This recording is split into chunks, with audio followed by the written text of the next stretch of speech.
This is a Blairing Out with Eric Blair show at Namm 2015 with lead guitarist Brev Sullivan and bassist Crystalline Entity of the band Snakebite on the show. Tell me about your vocalist. Tim Brown is as real as it gets. He's got the long hair. He's awesome as a front man because he goes out there and gives it all. I know this sounds old school, he puts his heart into it, but he's as real on stage as he is off stage. We do everything from Priest to Maiden when we include covers in our set. Really? But he does have his own vibe. The cat is wonderful because we discovered him through Nico McBrain. McBrain Damage is another Fort Lauderdale-based band. Okay. Yeah, he's with his band. And he's just got a nice texture to his voice, nice vocals. It's not screaming. It's not clear and like as a bell and like Angels either, like some of the 80s bands you heard. So it's a perfect mix for us because we love both the 80s pop and then we like the heavy stuff and we bring it together. Hard to describe. And you guys have the heavy drums with the heavy kick and the exploding snare. Our drummer is the Viking, also known as Patrick Johansson, who is a touring drummer for Yngwie Malmsteen, Wasp, George Lynch, Lynch Mob. So we've got a monster back there, and I mean that pretty much, me and him are the rhythm section, and we just pound away and let him shred away and let Tim do his thing. So what kind of bass do you prefer to play? I play a 4-string Brubaker. Kevin Brubaker is a wonderful luthier from Maryland. He makes custom boutique basses. I also play 5-string as well, but that's the 4-string right now. I find that it's just easier, keep it simple and, you know, keep it rock. So you sound like you're more of a technical bass player.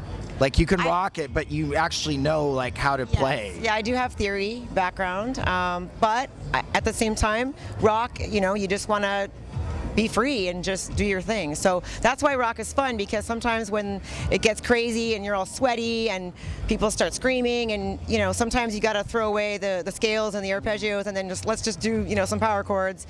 But at the same time, you can always go back during an intimate moment. We have some ballads that we do and we can slow it down and everyone's quiet and all they can hear are your instruments. So you have to be able to know how to play and capture their interest at the same time. So. Well, ultimately, that comes into the art of writing a great song, is being able to transfer your rippingness into actual great song to stick in people's heads, like Rush. Like you talked about Geddy Lee. I mean, there's ripping going on, but there's songs that are memorable that still get played on the radio to this day. And that's really the key, is to getting your music out there, because you can play amazing riffs and solos and this and that, but it makes no sense if you do not have a song, a hook, a riff, lyrics, something that draws you in. And that's pretty much, you know, the way we write our lyrics. We write about everyday struggles and topics that people experience, and we really reach out to pretty much anybody, and they can drive in their car, crank it up, and it's like, yeah, something applies to me. Like, for instance, one of our songs, the intro is like, quit my job, told the boss to go to hell. It's like, that's Sold to Rock. That's our song. And basically everyone can relate to that. I'm sure everyone has wanted to tell their boss to go to hell at one point. So it's just good, feel-good songs, nothing political, you know, nothing, you know, too crazy, but nothing too tragic. Yeah, no tragedies, no, you know, love stories, that kind of thing. But we just keep it like everyday real events that occur with everybody. So that's why everyone relates to it. How many CDs have you sold so far? We sold over in the 200 CDs, and that's just within the first month of release. We were on the Kiss Cruise, and we probably sold 30% of our merch right there. And the CD was literally delivered to us days before we sailed. So it's been great with the physical CD, and the fans and friends want the whole album. They want to hear the whole story told all at once, just like the music. What was the highlight of the Kiss Cruise for you? Ooh, I think the Sail Away show, being up there in the hot Miami sun, sailing away with 3,000 screaming fans, all wearing Kiss shirts, and then everyone screaming, Snakebite, Snakebite, they recognizing you when, you know, you're playing up there. That was probably the highlight for me. About the Namm show right now. The Namm is probably the ultimate vacation, because if you're going to be playing music, as we are all the time, and you're going to be looking at all the eye candy, instruments, technology, and hearing positive experiences from the Namm business, it's definitely the best seminar, trade show experience. And if I never played in a band ever, I would still come here. I wish it was all year long with maybe a week break. And And also, you know, the Namm show to me is very important. Of course, all the contacts you make and, you know, the friends that you see. For a non-musician, we have some non-musician friends that we bring out sometimes, and even they are just blown away. There's so much stimulation for them to look at. There's, I mean, the beautiful, you know, the convention center is gorgeous. It's a gorgeous area. Everything is within walking distance. You know, the staff at the Hilton and Marriott have been very accommodating, excellent choices for food. And besides all that, I mean, it's like basically like a cruise ship that's stationary the whole time. It really is. I mean, it's just beautiful surroundings. Where else can you see international, you know, music and people from everywhere and all sorts of technology and inventions from all over the world and brilliant minds. And we attend the breakfast of champions every morning. We get up 5 a.m., work out in the gym, and then we attend the breakfast with Joe Lamond, and he always gives a very inspirational speech that helps to start your day. And then from there you just smile and make friends and go with it. So we actually do use a lot of current technology. Even though we're keeping it old school and analog, we still embrace technology to assist us with achieving that goal.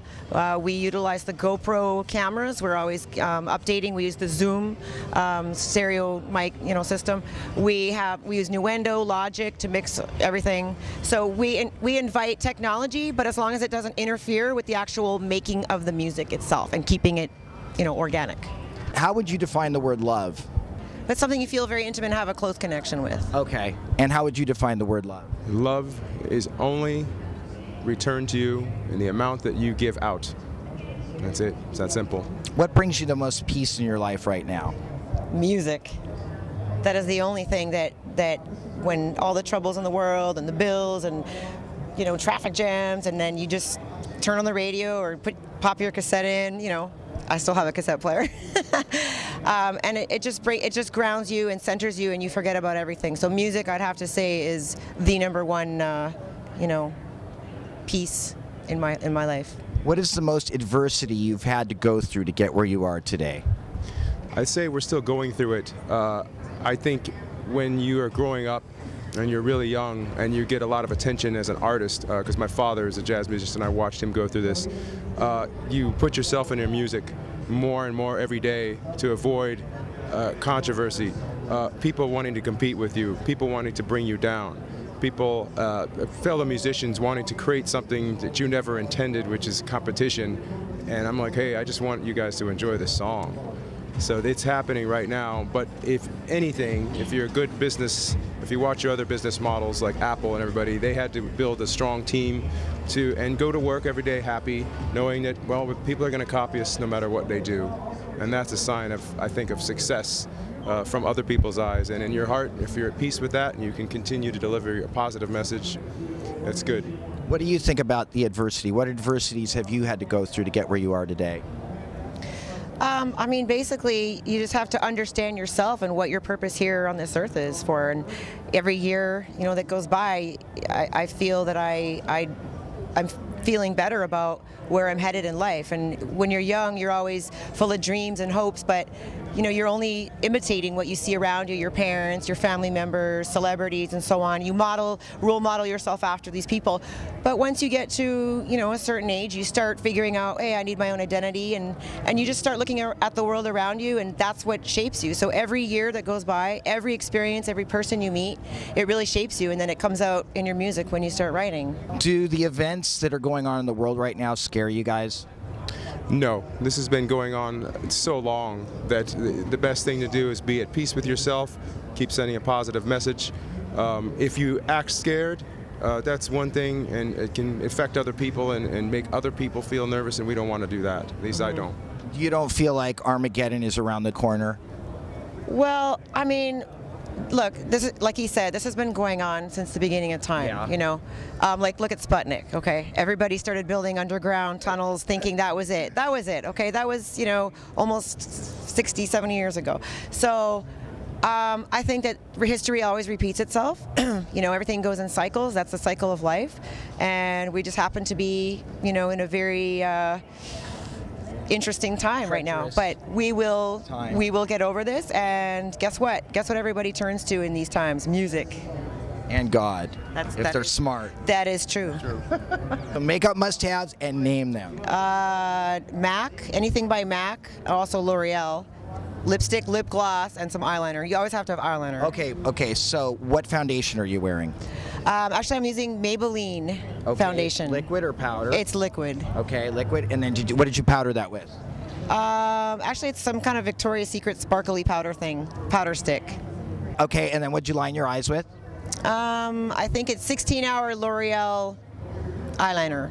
Charcoal. Is it waterproof? It is. Infallible, I think it's called. Infallible. And then are your false eyelashes Ardell or are they MAC? The false eyelashes actually are, I think they're Andrea eyelashes. Okay. Yes. You can get them at a variety of outlets, Macy's and so on. Okay, and then what eyeshadow colors are you wearing on your eyelid today, and where'd you get them? MAC. I got it for a present actually from a singer in another band. So I don't know the actual name of the color, but Okay, lip liner the lip liner is L'Oreal. and the lipstick. Lipstick is L'Oreal. Okay, is that 24-hour stuff? Yes, it's 16-hour. 16 hour? Everything I wear is 16 hour and it stays Yeah, on all day. because you gotta You can rock. interview me 12 hours later, 16 hours later, it'll still be the same. This is the Blurring Out with Eric Blair show with Snakebite signing off from the 2015 Namm show. Bye-bye. Yeah.